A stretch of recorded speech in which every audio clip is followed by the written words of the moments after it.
যারাই জালেম শাসক ছিল, যারা জালেম ছিল, এই জালেমের আল্লাহ তাআলা দুনিয়াতে শাস্তি না দিয়ে তাদের মৃত্যু দেয় না।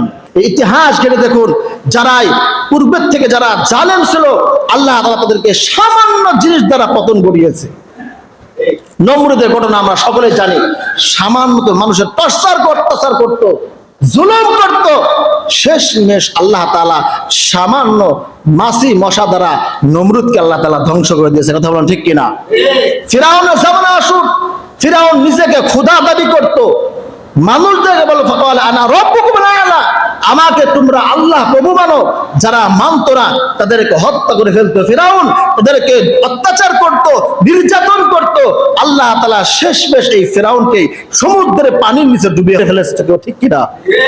এজন্য ইতিহাস এর দেখুন, যারা জালেম ছিল, যারা মানুষের উপর অত্যাচার করেছে, জুলুম করেছে, কাউকে আল্লাহ ছাড় দেন নাই। স্থায়ীভাবে, চিরস্থায়ীভাবে কোন জালেম চিরস্থায়ীর জন্য এই দুনিয়াতে টিকে থাকতে পারে? কিয়ামত পর্যন্ত পারবেও না। এই জন্য আমরা যারা দুনিয়ার বুকে চলাফেরা করি,